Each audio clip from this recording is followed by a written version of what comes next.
Mataas ang presyo ng pagkain, magparami tayo ng pagkain. Ganun lang kasimple yun. Tulungan mo yung industriya na nakapagpupunta ng maraming pagkain. Kung bigas ang problema, lahat ng suporta ibigay mo dyan. Mapapasus Mario Sente. Hindi ba nagpasa na ito nakaraan na naipasa na po ng Kongreso yung batas ukol sa smuggling and expanded ba yun? Takutin mo silang lahat, Jen. Ang sinasabi ko sa'yo. Takutin mo. Wala nang bigas. Walang nag-import. Saan mo kukunin ang pagkain mo?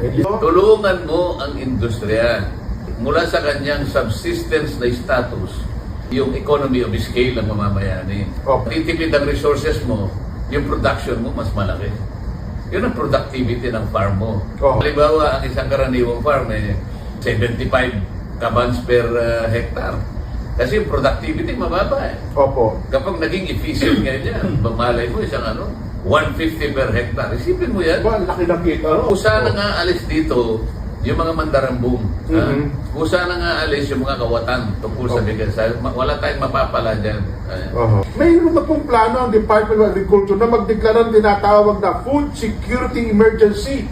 Para daw po, kapag ito na-ideklara na, magkakaroon ng medyo pagkakalma sa sobrang taas daw po ng presyo ng bigas. Sa plano daw pong ito... Una natin yung plano, nandyan na halimbawa. Gawa na. Meron na deklarasyon. Meron na umiiral na food security. Food security emergency daw po. Paano mo tatakutin? Mapapasus Mario Sente. Sabi ko, mataas ang presyo ng pagkain, magparami tayo ng pagkain. Ganun lang kasimple yun. Tulungan mo yung industriya na nakapagpupunta ng maraming pagkain. Kung bigas ang problema, lahat ng suporta ibigay mo dyan. Yung resources natin kalat, marami tayong nagagasta. Kaya yung production natin mataas. Di ba kung meron na tayong pondo na kukolekta dun sa imported na bigas, kaya ginawa nila 15% yan. Ang pinakahuling figura na narinig ko, mga close to 100 billion na po ito kung dapat ito ang makukolektang taripang ito, direktang itutulong sa mga magsakay. Dapat na taon yung tarification na law na yan. Na dyan manggagaling mga subsidy na pwedeng ibigay sa mga farmers na nakalista doon sa kanyang RSBSA. Ito yung registry na kung saan ang pangalan mo dapat matala doon. Sapagkat pagka ganoon, isa ka sa dapat na nabibigyan.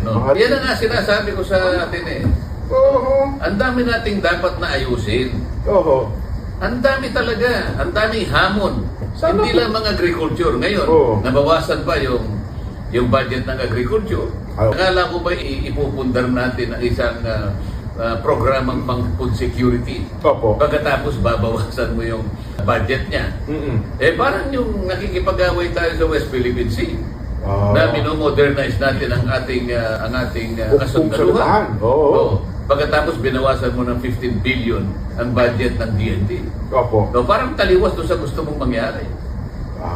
Di ba?